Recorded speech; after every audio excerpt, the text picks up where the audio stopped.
Welcome to this series. Uh, we'll be discussing the JAMB physics past questions for some years.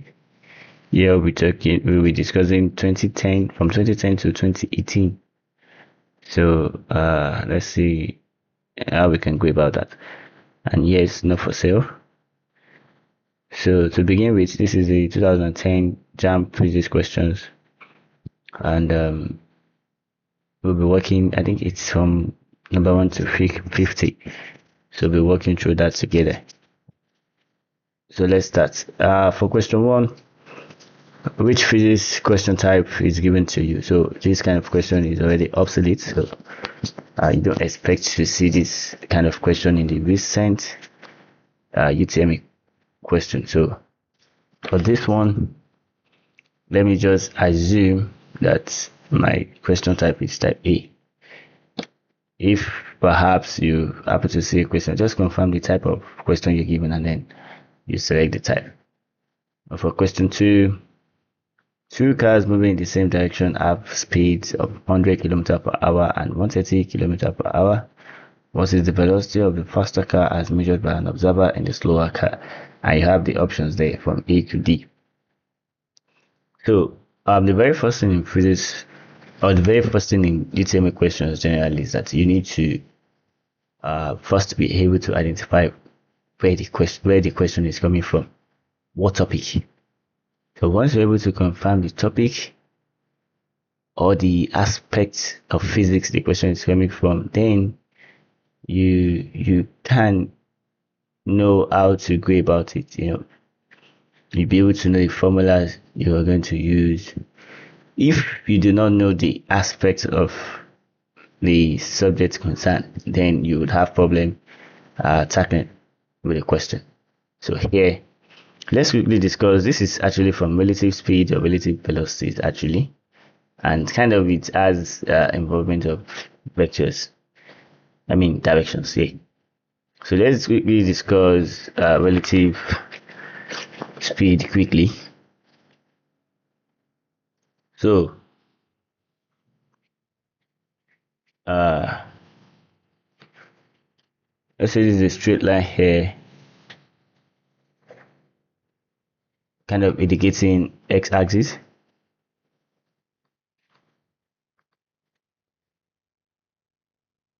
So I'm going to say this is the negative x-axis, this is positive x-axis. Let's assume a body is moving in this direction with a speed of 40 meters per second. Also, let me assume that another body is moving in this direction with a speed of 30 meters per second. Let me assume this as body A, and let me assume this as body B. So if a question should ask you that what is relative velocity of, or what is the velocity of B relative to A? So this is how it is written: velocity of B relative to A. It simply implies that you want to get the velocity of B taken from the perspective of A. That means A will be considered stationary. So you want to solve for the velocity of B relative to A. So meaning that object A or body A will be taken as stationary while you do the whole of the subtraction and all. So this will be equals to velocity of B minus velocity of A. So that's velocity of B relative to A. It's also same thing as velocity of B as measured by object A that is stationary. So this will be equals to 40 minus. So here this object A, because it is moving the negative x-axis, it's going to attach negative sign to that, to the speed. So this will be 40 plus 30, and that is 70 meters per second. So Um, that is for that. So for this question that we see here, that's just a very good example into relative velocities. So when you are moving in opposite directions, eventually you notice that the subtraction sign changed to addition sign. So relative velocities basically is just subtraction or addition. If we are moving in the same direction, you subtract. If they are moving in opposite direction, you uh you add. So coming back to this question now, so the first speed 100 kilometer per hour, the second 130 kilometer per hour. So what is the velocity of the faster car? Let's say this is the faster car. This is B, body B, as observed by the observer in the slower car. This is slow. Oh, sorry. I mean, this should be the slower car. Body B is the slower car. Sorry, and body A is the faster car. So the question is, what is the velocity of the faster car as observed by an observer in the slower car? So that means you want to look for velocity of A relative to B. So which means this is equals to velocity of A minus velocity of B. Remember, B is the faster car, A is the remember A is the faster car, B is the slower car. So it's gonna be equal to velocity of A, that is 130 minus 100. Here you have 30 kilometer per hour. So yes, you go with this. And why do we subtract? It said that they're moving in the same direction. In the same direction, yes. So it's very important. Now for question 3, the diagram above shows the velocity time graph. Yes, that's the velocity time graph. A velocity time graph. So that points to you where the question is coming from. So it says that the statement that is true about this motion is that. So first thing is that you need to be familiar with a velocity time graph. You need to be familiar with a velocity time graph. Like, so let's quickly have that here. Okay. So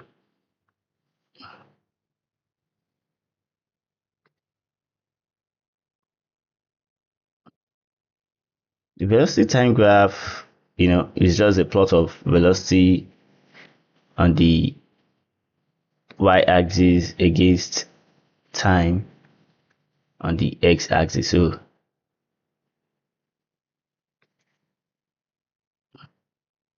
as I've said, you have your velocity here on the y-axis, usually meter per second, and you have your time here on the x-axis, usually in seconds. So a velocity time graph, let's say you have something like this. You have this come this way, and you have it come down this way. Yes. So let me say this is the origin 0. Let's say this is point A, point B. Let me drop straight dashes line down. Point C, let me drop this down as well. Point D, and let's say this part is point E. So here, this part is the zone of acceleration, which you need to know.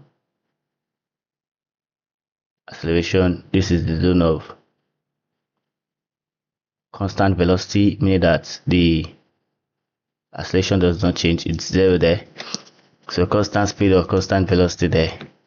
So, and this is the zone of deceleration, right? Yes. So this line is the time for acceleration. This line is the time for constant speed. So this is A, this is B, and this line is the time for deceleration, C. Yes. So you need to be familiar with all of this, right? So that is why I quickly take my time to go through that. So So let's look at the option very well. It says that is it decelerating between points F and H? Look at it. This is point F here. This is point H here. No, obviously it's not. It's not decelerating there. From E to F, that is acceleration. From F to G, yes, constant speed or constant velocity there. And this is decelerating point G to H. So you understand that. Accelerate between, that's option B now. Accelerate between points F and G. No, obviously no. C has a constant speed between point E and I can't see that other points there, but anyways, it's not correct as well. D has no acceleration between points F and G. Yes, so obviously you expect this to be the correct answer to that. So question 4: a stone and a feather dropped from the same height above the earth's surface. Ignoring air resistance, which of the following is correct? So here, this will be motion under gravity. So you want to look at where you throw objects at the same time into the air, irrespective of the masses. If we ignore air resistance and every other factors, you expect both objects to get to the ground level at the same time, to return to the ground level at the same time, right?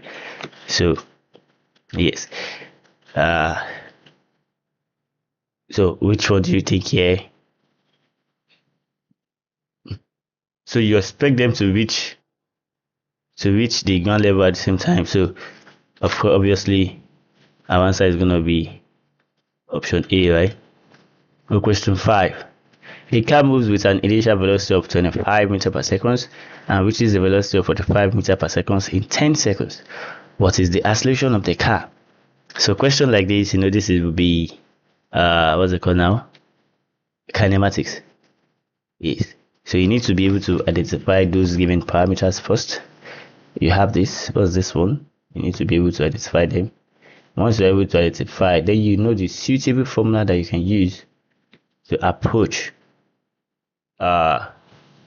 this kinematic problem. Well, very briefly, remember that equations of motion that we have, the very first one you have V equals V plus minus hc. That's for linear acceleration. You have for constant linear acceleration, you have s is equals to ut plus or minus 1/2 h square. You also have v square equals u square plus or minus 2as. Yes, so why am I including plus or minus there? Plus if you are having acceleration, and negative when you are having deceleration there. So quickly, that is for that.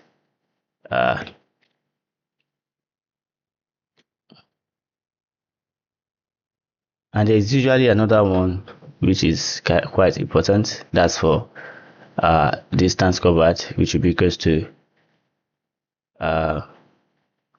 average speed. That's u plus v.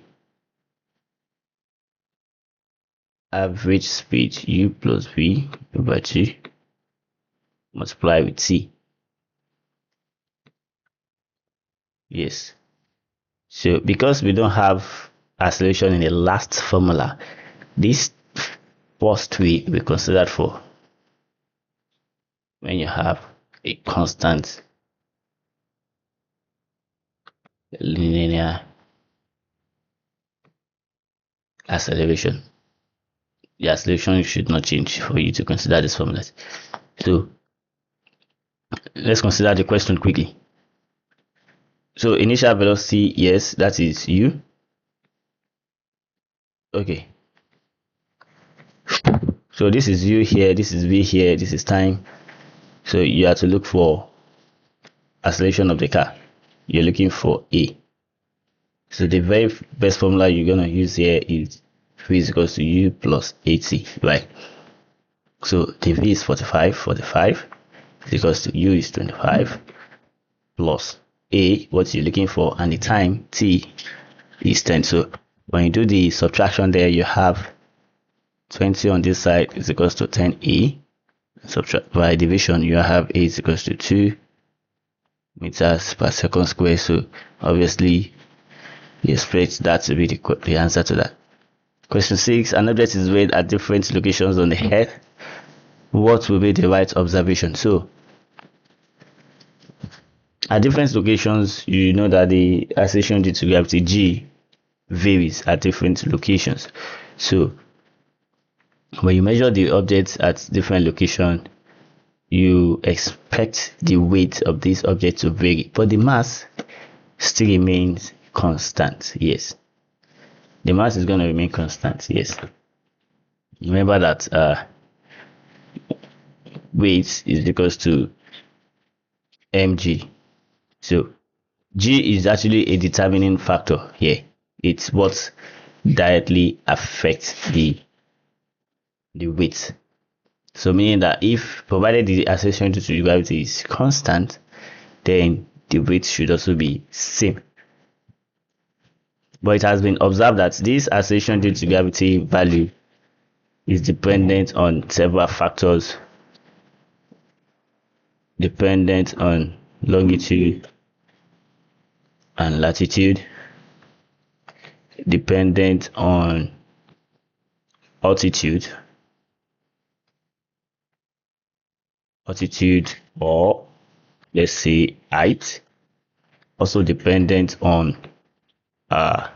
depth as well. Yes, also dependent on depth as well. So these are factors that affect acceleration due to gravity. So let's get back to that question quickly. Okay.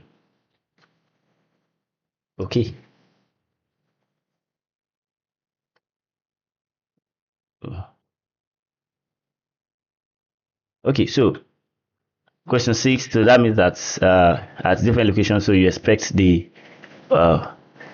mass will be constant, but weight will vary. So which of them? So you expect the answer here to be C. The mass is constant while the weight varies. Question 7. The diagram will represent a ball in an undulating surface. Which of the following options represent positions of stable equilibrium? Yes, so for stable equilibrium, you know this question is coming from equilibrium, right? So first thing is that you need to know the types of equilibrium that you have. You need to know the types of equilibrium. So quickly,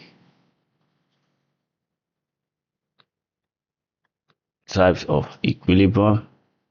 Don't take too much time on that. You know you have stable, you have stable equilibrium, you have unstable equilibrium as well, and you have the neutral equilibrium, right? Yes, so I'm sure you must be familiar with that. So all of them they have their own different definition. One thing about stable is that you need to have, for this one particularly, the object needs white base, a white base, and you need low center of gravity there. Yes, low center of gravity. I remember center of gravity is a point where the mass of an object assumes to concentrate.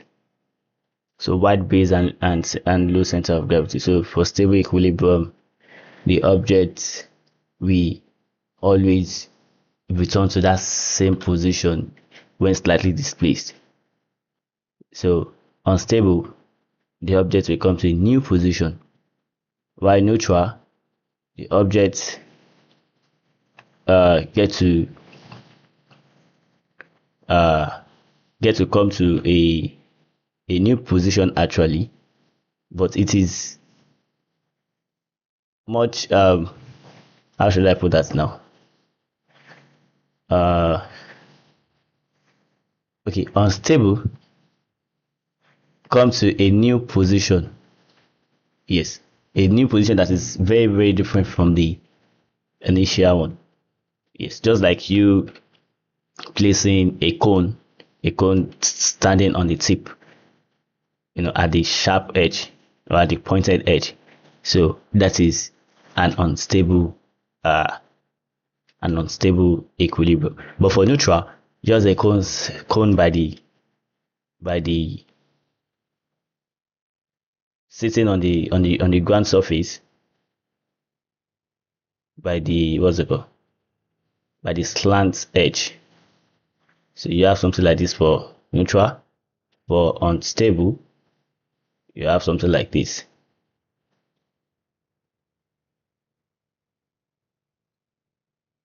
So yeah, I believe we should be taught this properly in class so that there won't be any confusion. Okay, so let's continue to that. So here, the very first one there, number 7, options positions of stable equilibrium. So stable equilibrium, of course, you should expect it around the center, because even when you displace it, it will come back to that initial position. Yes, to come back to that initial position. So I'm expecting object 3, object 6, and object 9 to be in that state. 3, 6, and 9. So you expect this to be your answer to that. Question 8. A bulb of weight 0.1 Newton hangs from a massless string of length 50 centimeters. A variable horizontal force is applied, yes, from 0. Pull the bulb until the string makes an angle of 60 degrees. That's 60 degrees there with the vertical. The work done is. So, of course, you should know that this kind of question is actually coming from your, what's it called now? Kind of related to potential energy. Yes, potential energy actually. I know that, yes, work done can also be equal to potential energy. And this potential energy is equal to mgh. So just for derivation purposes, we don't necessarily need to go into that, but the height formula is related by this L minus L cos theta. It has a derivation, so we don't have time for that here. So which your h will be equal to L open bracket here, so 1 minus cosine of the angle of inclination. So eventually when you want to calculate for the work, this work will be equal to mg L into bracket 1 minus cos theta. So this mg here is already given. That is the weight, right? This is mg. Already your mg is given, which is 0.1 Newton. So that is 0.1 Newton there. So you just put it there. You have 0.1. What is your length? Length is 50 centimeters. So you need to convert to the SI units. That's 0.5. 1 minus cos 60. That's 1 minus 0.5, 6, 0.5, 0.5, 0.25, with that one 0.025. So you expect option B to be your correct answer to that. Number 9, the surfaces of conveyor belts are made rough so as to, yes, rough surfaces, what needs to come to your mind first is friction. So, and yes, friction. And friction is the kind of force that opposes motion, and it has some laws. We have some laws of solid friction. It opposes motion. It acts in a direction opposite to the actual pulling force, and it has some properties too. It has some properties as well. So this one will be to prevent this to prevent the load from slipping. Yes, prevent the load from slipping. Just as when you're working on the ground surface with your slip-on. The function of that is to create some level of friction so that you don't fall while you're working. Also, friction is also the reason why working is possible as well. So question 10, a machine of velocity ratio. So yeah, this is coming from machine, right? Machines. So you have velocity ratio here you have effort of 400 newton and you have a load of 800 newton through 1 meters.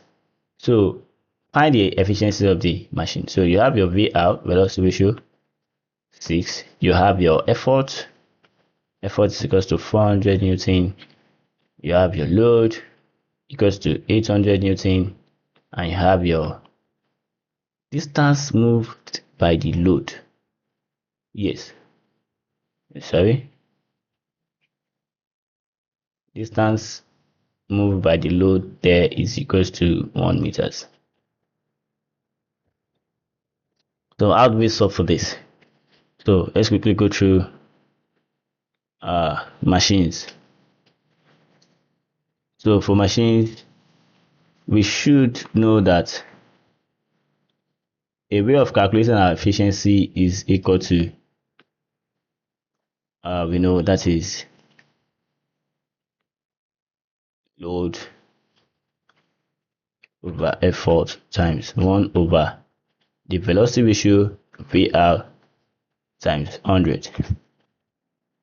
So yes, I think we're given the load there. What is the load again? The load is 800, effort is 400, velocity ratio is 6. So we don't actually need a distance moved by the load. Efficiency is equals to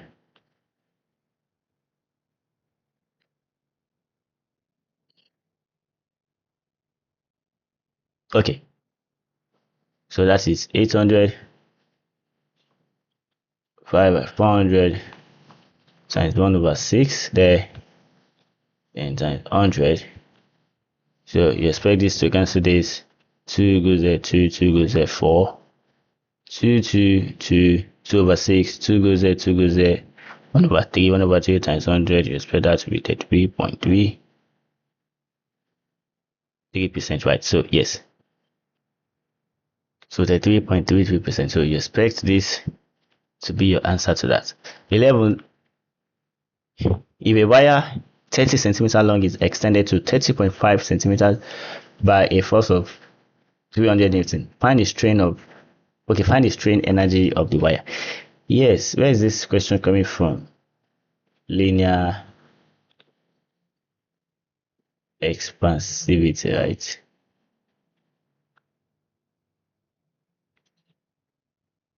Sorry.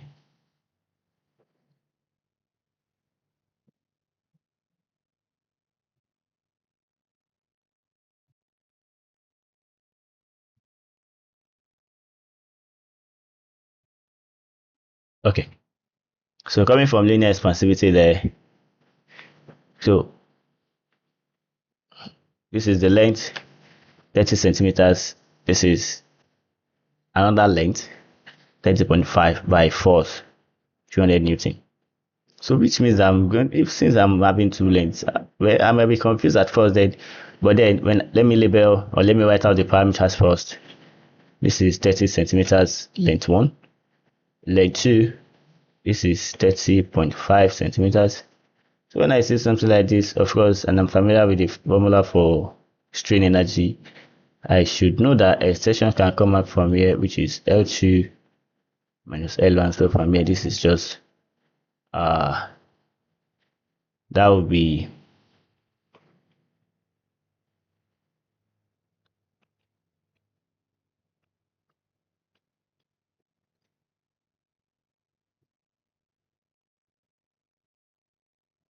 okay.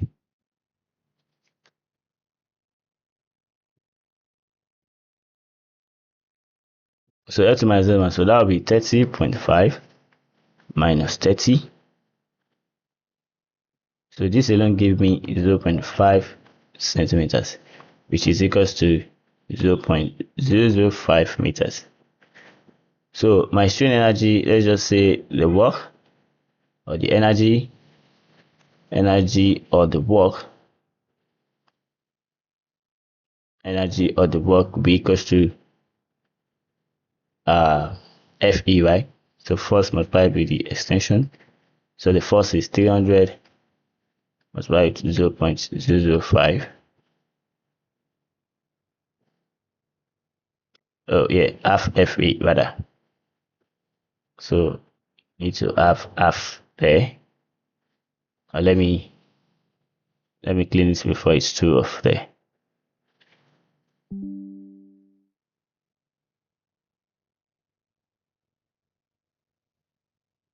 So half FE, okay, this is 0.005. Half FE, half multiplied with 300 times 0.005. So this 0.5, 1.5 divided by 2, 0.75. So you expect this one to be your answer there. Yes, expect 0.75 to be. How about 12? So in a in a hydraulic press, the pump piston exerts a pressure of 100 pascal on the liquid. What force is exerted in the second piston of cross-sectional area 3 meters square? But before moving forward quickly, the question we just solved earlier, you should know that um, the work formula is equals to half FE, that's half multiplied with the force and extension. Let me say that is average of force and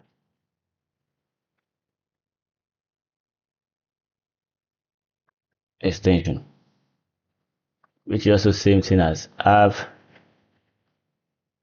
K square, yes, which is also same thing as half uh what's it called now?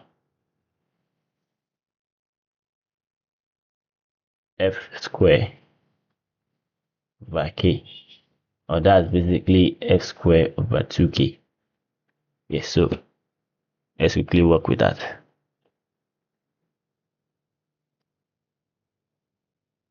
Okay, so pressure is from pressure actually. Pressure 100 pascal, area 3 meters square. So you're giving pressure and area. So I'm going to write the parameters as usual. So you have the pressure equals to 100 pascal, right? Yes, 100 pascal. 100 pascal. Area is equals to 3 meters square.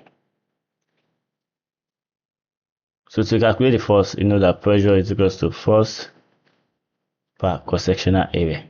So my force will be equals to the pressure multiplied with the area. So this is 100 multiplied with 3. So expect this to be 300 Newton. So expect this. 13. The accurate measurement of relative density of a battery of a substance rather in its powder form is done with a beam balance and so yes, uh, you expect this to be the answer because none of the other options is actually closed in any form. And Eureka can you that's for eradicating or eliminating some kind of smell. Burettes, pipettes, they don't have any usefulness here. 14. A hydrometer is an instrument used in measuring. Yes, hydrometer. So we use that in measuring density of a liquid.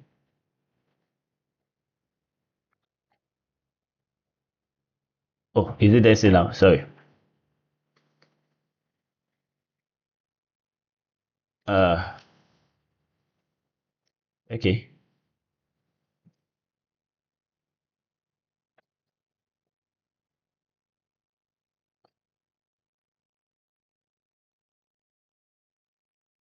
Sorry.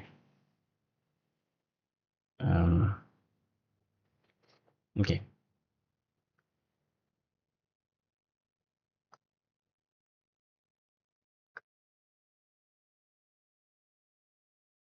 So yes, hydrometer, relative density. Uh,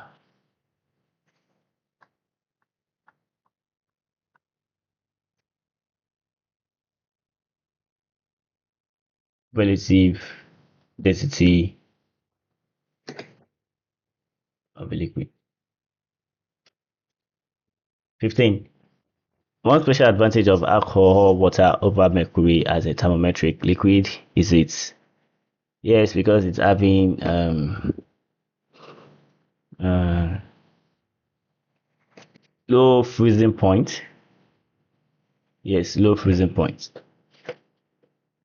It's not having low boiling point. The boiling point is high. As a matter of fact, mercury is a metal, although it's occur as a liquid at room temperature. So low boiling point should be out of your way if you have to eliminate. High specific heat capacity. Well, I think a specific heat capacity is not actually a factor for considering a thermometric substance or thermometric liquid. So this should also be out of your way. And density, no, it's not actually having low density, it's having high density. The density is about 13,300 kilogram per meter cube as compared to water. Water that is, what's the density of water? Anyways, so question 16. Two metals P and Q of length L1 and L2 are heated through the same temperature difference. If the ratio of the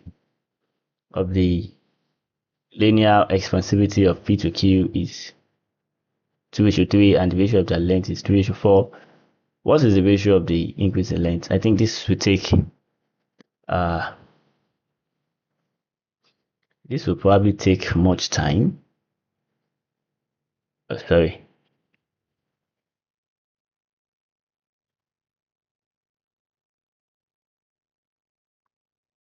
Let's see what we can do here. Sorry.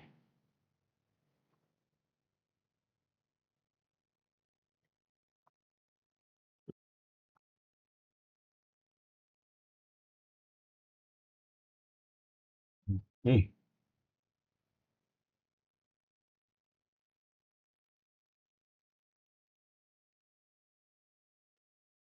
I'm trying to see if I can get the okay.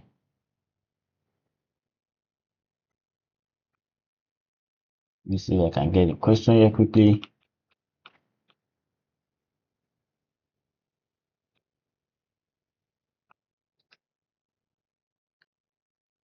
Okay, so with this question, we have the ratio of the linear expansivities. So linear expansivity is P to Q. So you have alpha P.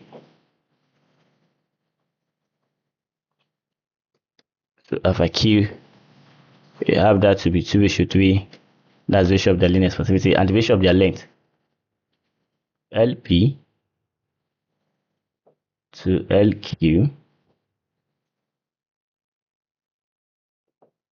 You have that to be 3:4. What is the ratio of increase in length of P to Q?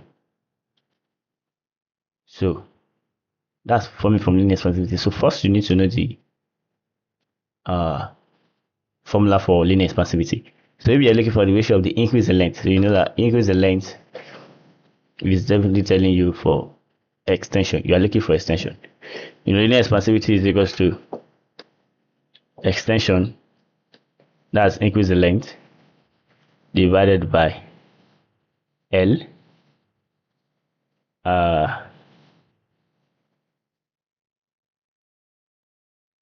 change in temperature.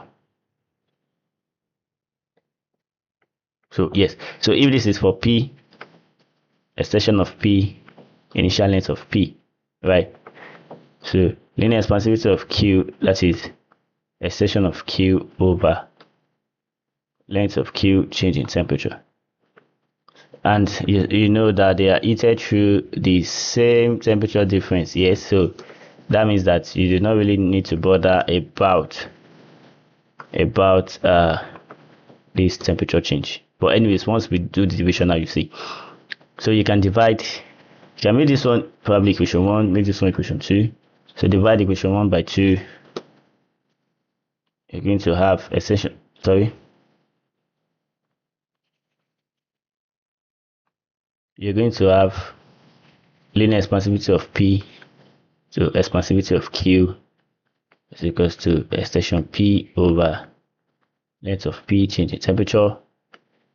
Yeah, that will change to multiplication sign 2 times length of Q change in temperature over extension of Q. So since it's through the same temperature difference, so you expect this one to cancel out with this. Okay. Yeah. You expect that to cancel with that. So let's rearrange. We are giving this expansivity of P to Q. Sorry, expansivity I mean is equals to increase the length of P to increase the length of Q. Just bring them together. Apply with length of Q to length of P. Let's bring that together as well. So let's put those parameters there. So you have this to be, let's give it to be 2 over 3 equals to extension. Here is the extension of P to extension of Q here times length of Q to length of P. Yes, since length of P to length of Q is 3 over 4, right? So that means that length of Q to length of P equals to 4 over 3. Yes, just a quick inverse there. So that means I'm going to have 4 over 3 here. So quickly, it implies that extension of P to extension of Q equals to 2 multiplied with 3 divided by 3 multiplied with 4. Oh, so this cancel this cancel this, we have 2. So this is 1, issue 2. So yes, you expect your answer to be 1:2, which is, oh,